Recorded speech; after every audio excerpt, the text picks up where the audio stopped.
चलिए आज स्टार्ट करते एक नया टॉपिक, ठीक है, जिसका नाम है नेचर ऑफ रूट्स। ये हो जाएगा लेक्चर 5 आप लोगों का क्वाड्रेटिक इक्वेशन का, ठीक है, और लास्ट लेक्चर होगा ये, और लास्ट टॉपिक भी है इस चैप्टर का, नेचर ऑफ रूट्स, ठीक है। तो चलिए देखते हैं नेचर ऑफ रूट्स क्या होता है। रूट्स जो हम निकालते हैं उसका नेचर क्या होगा, यही पढ़ना हम लोग को इस टॉपिक में। तो आप लोग को मैंने पढ़ाया हुआ है पी स्क्वायर माइनस 4ac के बारे में, आप लोग को पता होगा। आप लोग को मैंने पहले पढ़ाया था एक्सरसाइज 4.3 में कि बी स्क्वायर माइनस 4ac अगर वैल्यू ग्रेटर देन 0 आता है तो हम लोग क्वाड्रेटिक फॉर्मूला को अप्लाई कर सकते हैं, ठीक है, बी स्क्वायर माइनस 4ac का वैल्यू को। तो इसी बी स्क्वायर माइनस 4ac का वैल्यू को हम लोग को यहाँ पे देखना होता है, ठीक है। इसी से हमारा कंडीशन बनता है रूट्स का। क्या कंडीशन बन रहा है? सबसे पहले तो ये चीज़ आप लोग समझिए कि बी स्क्वायर माइनस 4ac को हम लोग बोलते हैं डिस्क्रिमिनांट। क्या बोलते हैं? डिस्क्रिमिनांट, या इसको लिखते हैं सिर्फ डी, ठीक है। तो डी इक्वल टू हो गया बी स्क्वायर माइनस 4ac, ठीक है। तो आप लोग को यही डिस्क्रिमिनांट पढ़ना है इस टॉपिक पे। तो यहाँ से 3 कंडीशन अराइज होता है। पहला कंडीशन ये अराइज होता है, केस 1। पहला कंडीशन ये हुआ कि अगर d equal to minus B square minus 4ac का वैल्यू ग्रेटर देन 0 होता है। क्या होता है? ग्रेटर देन 0 होता है। तो हमारा रूट्स जो होगा,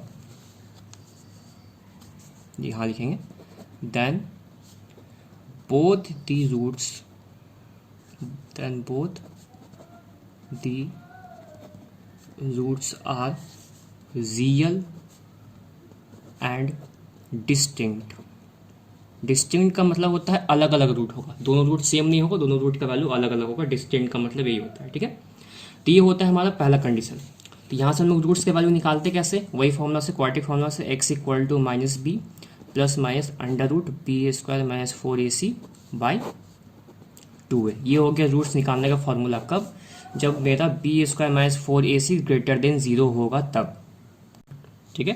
तो ये फॉर्मूला हम लोग कब अप्लाई करेंगे? जब मेरा बी स्क्वायर माइनस 4ac का वैल्यू ग्रेटर देन 0 होगा। इसका मतलब कि डी का वैल्यू ग्रेटर देन 0 होगा, तो हम इसकी जगह डी भी लिख सकते हैं, पुट कर सकते हैं, कोई प्रॉब्लम नहीं। तो इसको हम क्या लिख देंगे कि minus B plus minus under root D divided by 2।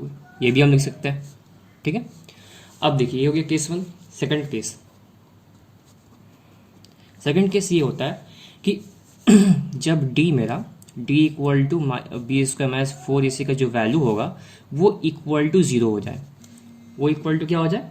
0 हो जाए, ठीक है। तो इससे क्या होगा? Then both the roots are equal and real. Equal होगा और रियल भी होगा। इक्वल होने का मतलब ये कि जो दोनों रूट्स जो मैं निकल के आएगा वो हम कैसे निकालेंगे? अगर मेरा डी का value B square minus 4ac का वैल्यू अगर इक्वल टू 0 है तो हम यहाँ से रूट्स कैसे निकालेंगे? तो यहाँ इसका फॉर्मूला हो जाता है x इक्वल टू, एक हो जाएगा माइनस बी बाई 2a, ठीक है, और दूसरा हो जाएगा b बाई 2a। ये होता है, ठीक है। x equal to minus B by 2a और x और फिर हो जाएगा plus b by 2a। 2 root होता है हमारा। तो यहाँ पे इक्वल इसलिए बोला गया क्योंकि मैग्नीट्यूड इक्वल होगा, ठीक है। सिर्फ साइन का अंतर होगा, एक माइनस होगा दूसरा प्लस होगा, ठीक है। बाकी मैग्नीट्यूड जो होगा b बाई 2a दोनों का इक्वल होगा, ठीक है। तो इसलिए यहाँ पे लिखा गया है then the both roots are equal and real, दोनों रियल होंगे, ठीक है। अब थर्ड केस ये होता है हमारा कि अगर d का वैल्यू मतलब minus B square minus 4ac का value d equal to B square minus 4ac का वैल्यू अगर लेस देन 0 होता है, ठीक है, अगर लेस देन 0 होता है तो यहाँ पर then both the roots are not real and roots does not exist. यहाँ पे रूट एग्जिस्ट नहीं करेगा क्योंकि बी स्क्वायर माइनस 4ac का वैल्यू लेस देन 0 हो रहा है। और इससे क्या होता है कि अगर इसका वैल्यू निगेटिव आया तो इस रूट के अंदर निगेटिव आ जाएगा। जैसा कि आप लोग यहाँ देखते हैं कि इस रूट के अंदर निगेटिव होगा, तो रूट के अंदर निगेटिव कभी भी बाहर नहीं निकलता है, ठीक है। तो इसीलिए अगर d का वैल्यू मतलब B square minus four A सी का वैल्यू लेस देन जीरो आता है, तो वहाँ पर रूट्स हमारा नॉट रियल होगा, मतलब कि अनरियल इसको भी बोल सकते हैं, और रूट्स वहाँ पे एग्जिस्ट नहीं करेगा, तो वहाँ से हम लोग रूट्स नहीं निकाल सकते हैं। ठीक है, तो जब भी एक कंडीशन आता है तो हम लोग ये इतना लिखेंगे कि then the both roots are not real and root does not exist. ठीक है, तो यहाँ पर हमने तीन केस देखा, केस 1 2 3। अब इसको हम एक टेबल फॉर्म में देख लेंगे ताकि आप लोगों को आसानी हो याद करने में भी, ठीक है, और समझने में भी। देखिए जैसे कि मैंने यहाँ पे लिखा है, पहला केस क्या था, D equal to B square minus four A C greater than zero. Nature of roots क्या हो जाएगा हमारा, रियल एंड डिस्टिंक्ट। रूट्स कैसे निकालेंगे, फॉर्मूला यहाँ पे मैंने लिख दिया है, X equal to minus B plus minus under root B square minus four A C by two. ठीक है, सेकंड कंडीशन क्या था हमारा, D equal to B square minus four A C equal to zero. Nature of roots हमारा क्या हो जाएगा, equal and real. ठीक है, और हम लोग कैसे रूट्स निकाल लेंगे, X equal to minus B by two है और प्लस बी बाई टू है। ठीक है, थर्ड केस क्या था हमारा, D equal to B square minus four A C less than zero. ठीक है, नेचर ऑफ रूट्स हमारा क्या हो जाएगा, अनरियल रूट्स, और यहाँ पे रूट्स, यहाँ पे क्या हो जाएगा, रूट्स डज नॉट एग्जिस्ट। ठीक है, तो ये टेबुलर फॉर्म में हो गया, इसको आप लोग नोट डाउन कर लीजिए और इससे आप लोग को याद करने में भी आसानी हो जाएगा। तो चलिए अब इसे हम लोग कुछ क्वेश्चन देखते हैं कि क्वेश्चन कैसे इससे बनता है। तो यहाँ पे मैंने एक्सरसाइज 4.4 का इंसर्ट एग्जाम्पल लिया हुआ है। ठीक है, तो मैं आपको बतलाऊंगा कि ये जो नेचर ऑफ रूट्स जो मैंने यहाँ पे टेबल लिखा है, ये कैसे इस क्वेश्चन में अप्लाई होगा। ठीक है, चलिए देखते हैं। जैसे कि क्वेश्चन हमारा क्या बोल रहा है, find the discriminant of the quadratic equation 2x square minus 4x plus 3 equal to 0 and hence find the nature of its roots. ठीक है, तो सबसे पहले मेरा काम क्या होता है कि डी निकालना है। डी का मतलब डिस्क्रिमिनेंट निकालना है। ठीक है, उससे पहले हम कंपेयर करेंगे। जैसे हम लोग लिख देंगे कि गिवन मेरा क्वाड्रेटिक इक्वेशन क्या है, 2x square minus 4x plus 3 equal to 0। ये है मेरा गिवन क्वाड्रेटिक इक्वेशन। ठीक है, ऑन कंपेयरिंग विथ, आपको यहाँ पे हर एक क्वेश्चन में कंपेयर करना होगा, ऑन कंपेयरिंग विथ जो मेरा जनरल इक्वेशन होता है क्वाड्रेटिक इक्वेशन का, A x square plus B x plus C equal to 0। ठीक है, तो जब मैं यहाँ से कंपेयर करता हूँ तो ए का वैल्यू हमारा निकल के आता है 2, बी का निकल के आता है -4 और सी का निकल के आता है हमारा 3। ठीक है, अब हम लोग क्या निकाल लेंगे, डिस्क्रिमिनेंट निकालेंगे। डिस्क्रिमिनेंट का मतलब डी निकालना है, इसका मतलब कि बी स्क्वायर माइनस 4ac हमका वैल्यू हम लोग को निकालना है। चलिए निकालते हैं। बी का वैल्यू -4 का स्क्वायर -4 इंटू ए का वैल्यू 2, सी का वैल्यू 3।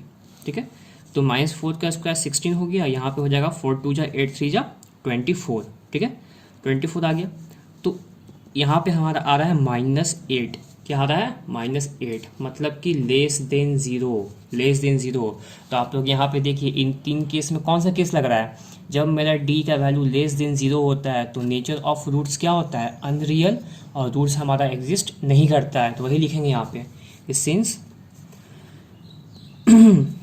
सबसे पहले कि डी का जो वैल्यू आया हमारा, D equal to minus B square minus 4ac का जो वैल्यू आया है वो क्या आया है, लेस देन ज़ीरो आया है। इसका मतलब क्या हुआ कि roots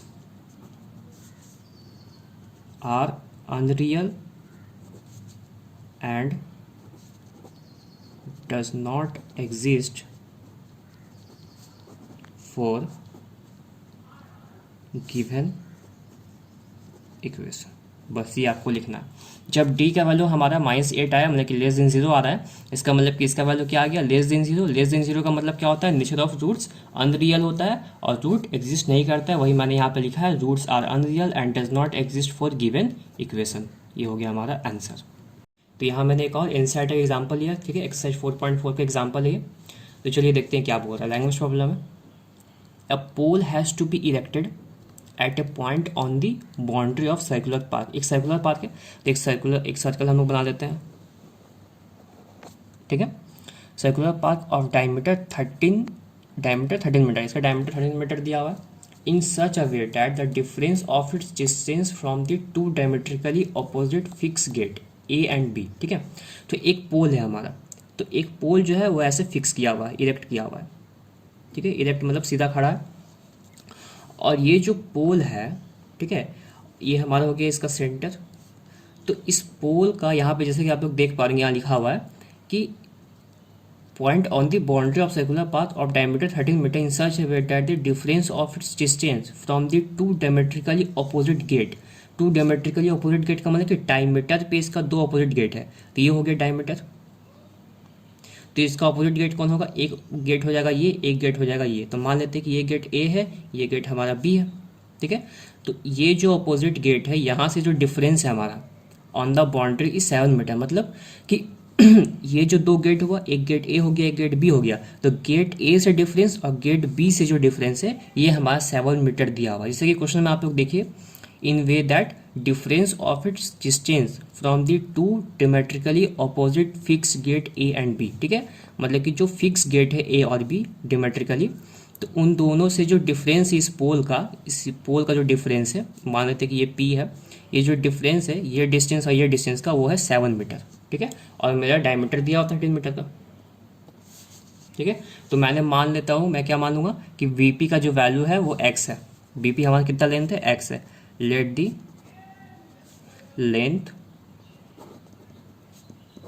of BP equal to X. जब इन दोनों के बीच का डिफरेंस 7 है, then the length of AP, तो एपी का हमारा वैल्यू कितना हो जाएगा, एक्स प्लस 7 ही होगा, ठीक है। तो एपी इक्वल टू हमारा क्या हो जाएगा, एपी इक्वल टू हो जाएगा हमारा एक्स प्लस 7। ये कैसा आया हमारा, देखिए यहाँ पे एक क्वेश्चन में क्या दिया हुआ कि एपी माइनस बीपी जो है, एपी माइनस बीपी जो है वो 7 है, तो जब मैंने इसको x माना तो एपी का वैल्यू क्या हो जाएगा, x प्लस 7 हो जाएगा, ये हमारा इक्वेशन से आ रहा है, ठीक है, यहाँ तो कोई दिक्कत नहीं। अब देखिए आगे, अब हम लोग क्या करेंगे कि यहाँ पे 90 डिग्री बन रहा है पी पे, तो यहाँ पे हम क्या लगा सकते हैं, पाइथागोरस लगा सकते हैं आराम से, ठीक है। यहाँ क्या लिखेंगे कि since angle A P B equal to 90 degree, ठीक है, तो एंगल पी हमारे यहाँ पे 90 डिग्री है, तो यहाँ पे लिखेंगे क्या, angle A P B equal to 90 degree, then we apply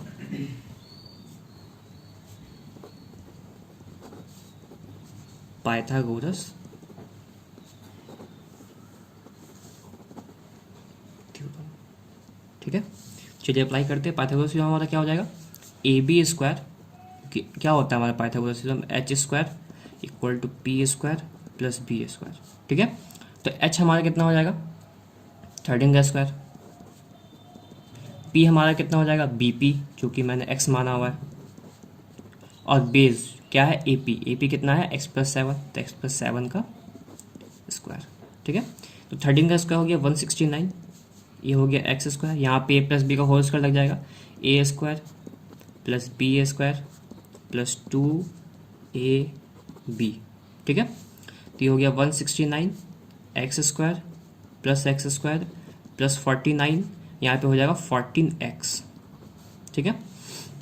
अब मैं इसको इधर लेके आ जाऊँगा, यहाँ पे 0 हो गया, 2x square plus 49 plus 14x minus 169, तो 0 इक्वल टू हो गया 2x स्क्वायर 49 माइनस 169, यहाँ पे हो जाएगा हमारा माइनस 120 प्लस 14x, ठीक है। तो यहाँ पे हो गया हमारा 2x square plus 14x minus 120 equal to 0, ठीक है। यहाँ से आप देख पा रहे हो कि यहाँ से 2 कॉमन निकाल रहे हैं, तो 2 हम लोग कॉमन निकाल लेते हैं आराम से यहाँ से, तो 2 कॉमन जैसे निकाली, यहाँ पे क्या बच गया, एक्स स्क्वायर, 14 में से 2 कॉमन निकल गया, बच गया 7x, 120 में से 2 कॉमन निकल गया, बच गया 60 इक्वल टू 0, 2 मल्टीप्लाई में जाकर डिवाइड होगा तो 0 बन जाएगा, यहाँ बच गया हमारा X square plus 7x minus 60 equal to 0, ये हमारा आ गया इक्वेशन, ठीक है। तो अभी जैसा आप लोग देख रहे होंगे यहाँ पे लिखा हुआ है कि is it possible to do so, अगर ये पॉसिबल है तो if yes at what distance from the two gates should the pole be erected, ठीक है। तो अगर ये पॉसिबल है तो हम लोग को ये निकालना है कि ये 2 गेट से जो पोल का डिस्टेंस है, ये जो डिस्टेंस है ये कितना है, ठीक है। तो अब हम लोग पॉसिबल कैसे चेक करेंगे, तो हम लोग को डी निकालना पड़ेगा, वहाँ से चेक करना हो कि ये पॉसिबल है या नहीं है, ठीक है। तो चलिए चेक करते हैं। तो हमारा इक्वेशन क्या था यहाँ पे, X square plus 7x minus 60 equal to 0, ठीक है। तो हम लोग डी निकाल देंगे, पहले कंपेयरिंग करते हैं, on comparing with X square P X plus C equal to 0। ठीक है, तो जैसे हम कंपेयर करते हैं तो ए का वैल्यू हमारे यहाँ पे 1 आता है, बी का वैल्यू 7 आता है, सी का वैल्यू यहाँ पे -60 आता है। ठीक है, तो हम लोग यहाँ पे डी निकाल लेंगे। डी इक्वल टू क्या होता है, बी स्क्वायर माइनस 4ac। ठीक है, तो चलिए निकालते हैं। बी का वैल्यू 7 है, 7 का स्क्वायर माइनस 4 इंटू ए का वैल्यू 1 है और सी का वैल्यू यहाँ पे -60 है। ठीक है, तो ये हो गया हमारा 49, यहाँ पे हो गया हमारा माइनस इंटू माइनस प्लस और 4 इंटू 60 हो गया 240। ठीक है, ये हो गया 289 जो कि ग्रेटर देन 0 है। ठीक है, तो ग्रेटर देन 0 हुआ तो हम लोग कैसे लगा देते हैं, हम लोग ये वाला फॉर्मूला लगाएंगे x इक्वल टू। ठीक है, जब d का वैल्यू ग्रेटर देन 0 तो हम लोग कैसे लगा देते हैं, देखिए जब d का वैल्यू ग्रेटर देन 0 क्या लगाते हैं, रियल और डिस्टेंट होता है और रूट्स हम लोग इस फॉर्मूला से निकालते हैं x equal to minus B plus minus under root B square minus 4ac by 2a से। ठीक है, तो इसी से निकालेंगे हम लोग। तो x इक्वल टू क्या हो जाएगा यहाँ पे minus B plus minus under root B square minus 4ac by 2a। अच्छा, यहाँ पे एक चीज़ और लिखना होगा आप लोगों को कि जब ग्रेटर देन 0 आ गया तो यहाँ पर लिखेंगे यस इट इज पॉसिबल। ठीक है, क्योंकि ये पॉसिबल है क्योंकि डी का वैल्यू हमारा ग्रेटर देन 0 आ गया। अगर ये लेस देन 0 होता तो ये पॉसिबल नहीं होता। ठीक है, इट इज़ पॉसिबल। अब निकालते हैं हम लोग एक्स का वैल्यू, माइनस बी का वैल्यू हमारा कितना है 7 प्लस माइनस अंडर रूट, इसका वैल्यू मैं निकाल चुका हूँ 289 डिवाइडेड बाय 2 इंटू ए का वैल्यू कितना है 1 है यहाँ पे। ठीक है, तो 1 पुट करेंगे तो यहाँ से हमारा वैल्यू आ रहा है x equal to -7 plus minus 289 का रूट होता है 17/2। ठीक है, तो दो कंडीशन यहाँ से अराइज हुआ। पहला कंडीशन क्या अराइज हो रहा है, x इक्वल टू -7 माइनस 17/2। ठीक है, ये चीज़ हुआ। तो यहाँ पे देख रहे होंगे x equal to minus minus plus 17 और 7 यहाँ पर -24 हो गया। ठीक है, बाय 2 x इक्वल टू -12 आ रहा है। सेकंड कंडीशन क्या आ रहा है कि x इक्वल टू -7 प्लस 17/2, तो x इक्वल टू हमारा हो गया यहाँ पे 10/2 मतलब कि 5। ठीक है, ये सेंटीमीटर होगा क्योंकि मैंने सेंटीमीटर अज्यूम किया हुआ था क्योंकि डायमीटर 13 सेंटीमीटर दिया हुआ था। तो ये हम लोग नहीं लेंगे क्योंकि लेंथ, क्योंकि x हमारा लेंथ हुआ ना, तो लेंथ नेवर बी निगेटिव। ठीक है, तो हम लोग को क्या लेना है, ये वाला लेंगे वैल्यू। तो x इक्वल टू 5 सेंटीमीटर आया, तो x इक्वल टू 5 सेंटीमीटर आया तो x मैंने माना किसको था, आप लोग देखिए x मैंने माना था यहाँ पे bp के लेंथ को, bp के लेंथ को x माना था, तो bp का वैल्यू हमारा आ गया 5 सेंटीमीटर। तो यहाँ से आ जाता है bp का वैल्यू 5 सेंटीमीटर। ठीक है, और AP हमारा कितना था, x प्लस 7 था, तो 5 प्लस 7 का मतलब हो गया 12 सेंटीमीटर। ठीक है, तो ये जो हमारा डिस्टेंस हुआ ये गेट B से डिस्टेंस हुआ। देखिए आप लोग, ये P का जो डिस्टेंस जो हमारे यहाँ पे BP 5 सेंटीमीटर निकला है, ये हमारा गेट B से डिस्टेंस हुआ 5 सेंटीमीटर और गेट A से डिस्टेंस हो गया हमारा 12 सेंटीमीटर। ठीक है, तो BP का वैल्यू 5 सेंटीमीटर है, तो गेट B से डिस्टेंस हो गया 5 और गेट A से डिस्टेंस हमारा हो गया 12 सेंटीमीटर। ठीक है, तो ये हमारा हो गया आंसर। ठीक है, ये एक और एनसीईआरटी का एग्जांपल है एक्सरसाइज 4.4 का। तो चलिए क्वेश्चन क्या बोल रहा है देखते हैं। Find the discriminant of the equation 3x² minus 2x plus 1/3 equal to 0 and hence find the nature of the roots, find them if they are real. ठीक है, तो हम लोग को पहले डिस्क्रिमिनेंट फाइंड करना, तो चलिए डिस्क्रिमिनेंट निकालते हैं। तो पहले गिवन इक्वेशन क्या है हमारा,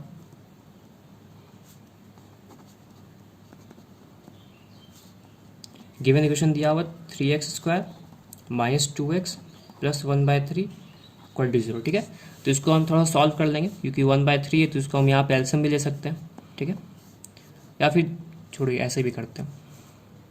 देखिए यहाँ पे आगे क्या करेंगे, डी निकालेंगे हम लोग। डी इक्वल टू क्या होगा, b² माइनस 4ac, तो डी निकाल लेते हैं। पहले कंपेयर करते हैं, तो यहाँ से अब मैं डायरेक्ट लिख रहा हूँ। ठीक है, ए बी सी का वैल्यू, तो ए का वैल्यू यहाँ पे 3 आ गया, पी का वैल्यू यहाँ पे -2 आ रहा है क्योंकि एक्स का कॉफिशिएंट -2 है, और सी जो कि कांस्टेंट होता है वो 1/3 है। ठीक है, अब देखिए p² माइनस 4ac, तो यहाँ से हम वैल्यू निकाल देते हैं इसका। बी का वैल्यू -2 है, -2 का स्क्वायर, -4 इंटू ए का वैल्यू 3 है और सी का वैल्यू है 1/3। ठीक है, तो ये हमारा कट गया, -2 का स्क्वायर 4 -4। ठीक है, हो गया 0। ठीक है, तो 0 आ रहा है, मतलब कि डी का जो वैल्यू है वो इक्वल टू हमारा आ गया 0, इक्वल टू हो गया 0। ठीक है, तो डी इक्वल टू जब 0 होता है तो हमारा क्या होता है कंडीशन, देखिए आप लोग टेबल में मैंने जैसे बताया था कि जब बेटा डी का वैल्यू 0 हो जाएगा तो नेचर ऑफ रूट्स क्या हो जाएगा, इक्वल और रियल, और हम लोग रूट्स निकालेंगे इस फॉर्मूला से। ठीक है, तो वही मैं यहाँ पे लिखूंगा, तो रूट्स हमारा क्या हो गया, नेचर ऑफ रूट्स यहाँ पूछ जाता है, hence find the nature of roots. तो नेचर ऑफ रूट्स क्या हो जाएगा, नेचर ऑफ रूट्स आर क्या हो जाएगा, रियल एंड इक्वल। ठीक है, तो रूट्स हमारा क्या हो जाएगा, एक्स का वैल्यू क्या हो जाएगा, -b/2a और b/2a प्लस b/2a। तो हमारा हो गया -b कितना है, b हमारा है -2, तो माइनस यहाँ पहले से है और b का वैल्यू -2 डिवाइड बाई 2 इंटू ए का वैल्यू 3। ठीक है, सेकंड क्या हो जाएगा, प्लस b है, तो यहाँ पे प्लस b का वैल्यू है -2, 2 इंटू 3, तो माइनस इंटू माइनस प्लस हो गया, तो 2/6, और सेकंड हो गया प्लस इंटू माइनस माइनस हो गया -2/6, ये कट गया, ये कट गया, तो हमारा वैल्यू आ गया एक 1/3, दूसरा आ गया -1/3। ये हमारा हो गया रूट्स। तो यहाँ पे मैंने एक्सरसाइज 4.4 स्टार्ट किया एनसीईआरटी का। ठीक है, तो पहला क्वेश्चन यहाँ पे मैंने लिया है 3x² -4√3x + 4 = 0, find the nature of roots if exist. ठीक है, तो अगर एग्जिस्ट करता है तो हम लोग को नेचर ऑफ रूट्स निकालना है। तो पहले एग्जिस्ट कैसे करेगा वो चेक करते हैं डी निकाल के। तो डी इक्वल टू क्या होता है, b² - 4ac, इसका वैल्यू निकालना पड़ेगा। अच्छा, यहाँ से a का वैल्यू कितना आ रहा है, मैं डायरेक्ट लिखूंगा, अब x² कोफिशिएंट 3 है तो a का वैल्यू 3, b का वैल्यू हो गया -4√3 और c का वैल्यू हो गया 4। ठीक है, तो b है हमारा -4√3, तो -4√3 का स्क्वायर।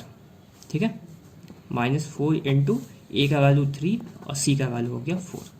ठीक है, तो -4√3 का स्क्वायर कितना हो जाएगा, तो आप लोग रफ में कर लेंगे इसको सॉल्व।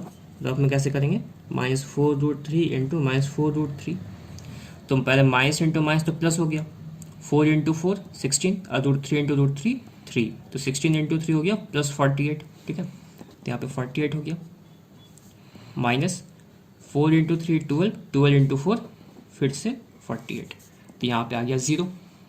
0 आने का मतलब कि डी हमारा 0, डी 0, तो क्या हो गया, nature of roots, nature of roots are equal and real. यहाँ पे रूट्स निकालने के लिए नहीं बोला था, बस नेचर ऑफ रूट्स निकालना। आप लोग रूट्स भी निकाल सकते हैं, x इक्वल टू -b/2a और +b/2a से। ठीक है, ये हो गया। ये एक और एक्सरसाइज 4.4 का क्वेश्चन है। ठीक है, तो क्वेश्चन क्या है कि यहाँ पे मेरा इक्वेशन दिया हुआ है, इक्वेशन क्या है, 2x² + kx + 3 = 0। ठीक है, ये इक्वेशन हमारा दिया हुआ है और निकालना क्या हम लोग को, find the value of k so that they have 2 equal roots, they have 2 equal roots. तो अगर इक्वल रूट्स होता है तो d का वैल्यू मेरा कितना होता है, 0 होता है। ठीक है, जैसे मैंने आप लोगों को बताया था कि जब रूट्स इक्वल होगा तो d का वैल्यू 0 होगा, तो मैं यहाँ पर d का वैल्यू यहाँ पर निकालूंगा, उसको इक्वल टू 0 करूँगा। तो पहले d निकालता हूँ, तो पहले a देख लीजिए कितना हो जाएगा, 2, b x का कोफिशिएंट k और c हो गया कांस्टेंट 3।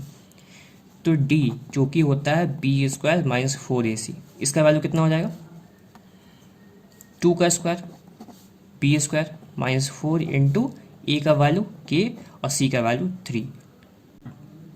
b का वैल्यू यहाँ पे k है तो k² - 4 इंटू a का वैल्यू यहाँ पे कितना है, 2 है, 2 इंटू c का वैल्यू है 3। यहाँ पे आ गया k² - 4 इंटू 2 8 इंटू 3 24। ठीक है, और अकॉर्डिंग टू क्वेश्चन क्या है, according to question when roots are equal, when roots are equal then d equal to क्या होता है, 0 होता है। तो d इक्वल टू 0 हो गया, d इक्वल टू 0 होने का मतलब k² - 24 का वैल्यू 0, तो के स्क्वायर इक्वल टू हो गया 24, के इक्वल टू हो गया अंडर रूट 24। तो 24 का अगर हम रूट निकालते हैं, यहाँ पे हम लोग एलसीएम निकाल देंगे 24 का। 2 से 12, 2 से 6, 2 से 3, 3, 1। तो के का वैल्यू आ जाता है आपका, यहाँ पे लिख देंगे 2 इंटू 2 इंटू 2 इंटू 3। तो पेयरिंग सिर्फ दो का ही बन रहा है, इसका पेयरिंग नहीं बन रहा, तो ये बाहर निकलेगा। तो के इक्वल टू हो जाएगा 2 अंडर रूट 6 प्लस माइनस, जब रूट के बाहर निकला तो प्लस माइनस होता है। ये हमारा हो गया के का वैल्यू। ठीक है, एक्सरसाइज 4.4 का एक क्वेश्चन है लैंग्वेज प्रॉब्लम। तो चलिए देखते क्या है। Is it possible to design a rectangular mango grove whose length is twice its breadth and the area is 800 metre square, if so find its length and breadth. ठीक है, अगर ये पॉसिबल है निकालना तो हम लोग को फिर लेंथ और ब्रेथ भी निकालना होगा। ठीक है, तो चलिए देखते क्या कैसे निकालते हैं। पहले हम लोग क्या करेंगे, ब्रेथ को, क्योंकि लेंथ बोला है ब्रेथ का ट्वाइस है, तो ब्रेथ को हम लोग पहले मान लेंगे। Let the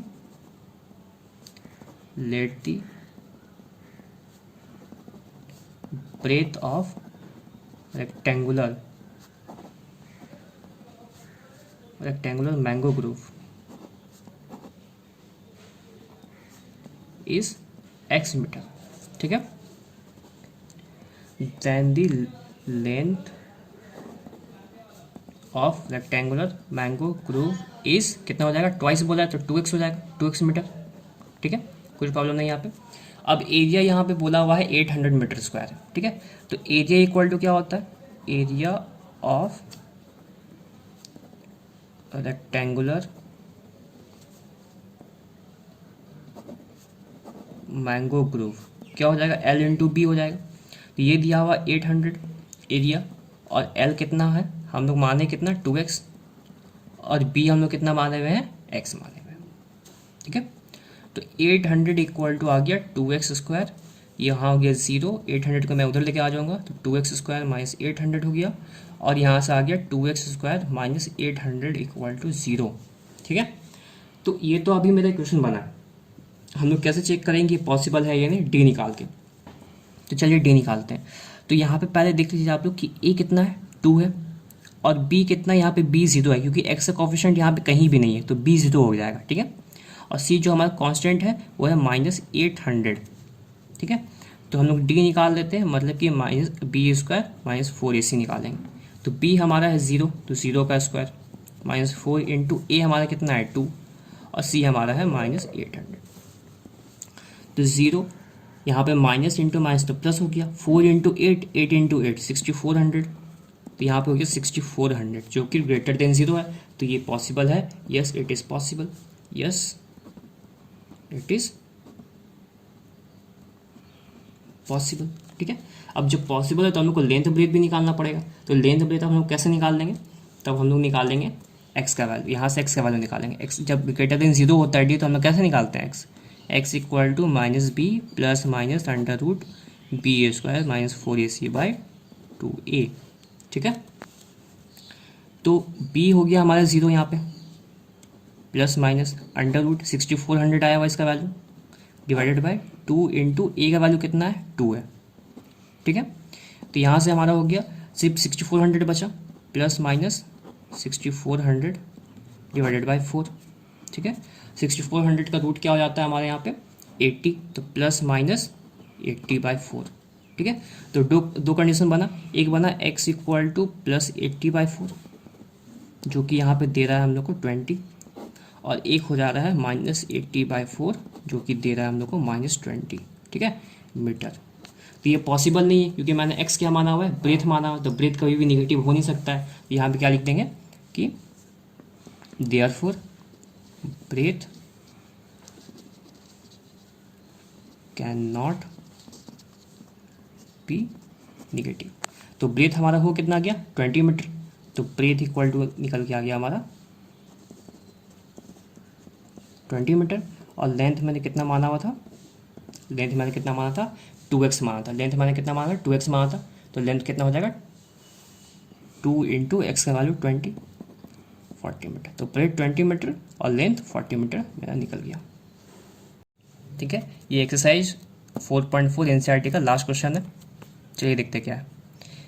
is it possible to design a rectangular park of perimeter 80 metre and area 400 metre square, ठीक है। If so find its length 100, ठीक है। तो क्या ये पॉसिबल है कि डिज़ाइन करना एक रेक्टेंगुलर पार्क जिसका पैरामीटर 80 मीटर हो और एरिया 400 मीटर स्क्वायर हो? अगर पॉसिबल है तो फिर लेंथ ऑफ ब्रेथ भी निकालना है। तो चलिए पहले पैरीमीटर दिया हुआ 80 मीटर, तो पैरीमीटर ऑफ रेक्टेंगुलर पार्क क्या होगा? पैरीमीटर ऑफ रेक्टेंगुलर पार्क क्या हो जाएगा? 2 लेंथ प्लस ब्रेथ होता है और पैरामीटर दिया हुआ कितना है? 80 equal to 2L plus B, ठीक है। तो ये 2 यहाँ डिवाइड में आ जाएगा क्योंकि वहाँ मल्टीप्लाई में L प्लस बी, यहाँ से हो गया 40, तो 40 इक्वल टू हो गया L प्लस बी। तो B इक्वल टू यहाँ से क्या आ जाएगा? 40 माइनस L, ठीक है। ये हो गया फर्स्ट इक्वेशन, इसको हम मान लेंगे इक्वेशन 1, ठीक है। B का वैल्यू आ गया 40 माइनस L को मैंने इधर भेज दिया। अब क्या बोल रहा है कि एरिया दिया हुआ है 400 मीटर स्क्वायर, तो area of rectangular park equal to क्या होगा? Length into breadth. तो एरिया दिया हुआ है 400 और लेंथ है मेरा L हो गया, और B मैंने यहाँ पे कितना निकाला हुआ है? 40 माइनस L, तो यहाँ पे लिख दूंगा मैं 40 माइनस L, यहाँ ब्रैकेट में लिखेंगे फ्रॉम 1, ठीक है, फ्रॉम 1 से। अब यहाँ पे क्या हो गया? 400 इक्वल टू L, अब दोनों से मल्टीप्लाई होगा 40L माइनस L स्क्वायर, ठीक है। अब मैं इसको इधर लेके आ जाऊँगा, मैं इसको इधर लेके इसलिए आ रहा हूँ क्योंकि यहाँ पे L स्क्वायर जो है वो निगेटिव है, पॉजिटिव करने के लिए, क्योंकि जो L स्क्वायर का जो वैल्यू होगा L स्क्वायर एक्स स्क्वायर जो होता है उसका कोएफिशिएंट हमेशा पॉजिटिव रखना होता है, तो इसलिए इसको मैं इस पूरे टर्म को इधर लेके आ जाऊँगा। ये हो गया L स्क्वायर प्लस 40L है तो माइनस 40L हो जाएगा, यहाँ पे प्लस 400 पहले से इक्वल टू 0 हो गया। ये हमारा बन गया इक्वेशन। अब ये पॉसिबल है या नहीं है हम कैसे चेक करेंगे? डी निकाल के। तो डी से पहले हम लोग ए निकाल लेते हैं, तो ए का वैल्यू कितना हो जाएगा? L स्क्वायर कोएफिशिएंट 1, ठीक है। पी हो जाएगा यहाँ पे माइनस 40 और सी हो जाएगा यहाँ पे 400 जो कि कांस्टेंट होता है। तो डी जो कि होता है b square minus 4AC equal to b का वैल्यू माइनस 40 का स्क्वायर माइनस 4 इंटू ए का वैल्यू 1 और सी का वैल्यू 400, तो माइनस 40 का स्क्वायर हो जाएगा 1600, ठीक है। यहाँ पे मल्टीप्लाई करते हैं तो यहाँ पे माइनस हो जाएगा और 4 इंटू 1 इंटू 400 हो जाएगा यहाँ पे 1600। आगे 0 आने का मतलब क्या हो गया? हमारा डी का वैल्यू हो गया 0, मतलब कि यहाँ पे जो रूट्स होगा, जो एल का वैल्यू निकलेगा वो क्या होगा? इक्वल होगा। यहाँ पे लिखेंगे since therefore roots are equal and real, ठीक है। जब इक्वल होता है तो कैसे निकालते हैं? वहाँ पे x था तो इसलिए x लिख देते हैं, यहाँ पे l है इसलिए यहाँ पे हम l लिखेंगे। तो l इक्वल टू क्या हो जाएगा? यहाँ पे l इक्वल टू हो जाएगा आपका, एक हो जाएगा माइनस b बाई 2a, दूसरा हो जाएगा प्लस b बाई 2a। तो l इक्वल टू हो गया यहाँ पे माइनस b का वैल्यू कितना है? b का वैल्यू माइनस 40 है, तो माइनस 40 बाई 2, a का वैल्यू कितना है? 1 है। यहाँ पे हो जाएगा प्लस b का वैल्यू माइनस 40 बाई 2 इंटू 1, तो यहाँ पे हो जाएगा 40 बाई 2, क्योंकि माइनस इंटू माइनस प्लस, यहाँ पे plus into minus minus, minus 40 by 2 हो गया। तो यहाँ से 2 वैल्यू निकाल रहा है, एक निकाल रहा है प्लस 20, सेकंड निकाल रहा है माइनस 20। तो माइनस 20 का हम लोग को नहीं लेना, यहाँ पे क्या लिखेंगे हम लोग कि L equal to minus 20, it can not be possible, ठीक है। L equal to minus 20 metre possible नहीं होगा, तो L इक्वल टू हो जाएगा क्या? 20 मीटर, और B का वैल्यू यहाँ से कितना निकल जाएगा? B देखिए मैंने यहाँ पे कितना माना था? B इक्वल टू है 40 minus L, B equal to है 40 माइनस L, तो यहाँ पे हो जाएगा 40 माइनस L का वैल्यू 20, तो B का भी वैल्यू आ गया 20 मीटर, ठीक है। तो L भी 20 मीटर और B भी 20 मीटर, ये हो गया आंसर। तो यहाँ पे आपका NCERT क्वालिटी क्वेश्चन पूरा खत्म होता है, ठीक है। और इसके बाद मैं आप लोगों को लेक्चर 3, 4, 5 के बेस पे आर्टिस्ट में करवाऊंगा और कुछ प्रीवियस ईयर क्वेश्चन, ठीक है, जिससे आप लोगों को पूरा क्वालिटी क्वेश्चन खत्म हो जाएगा।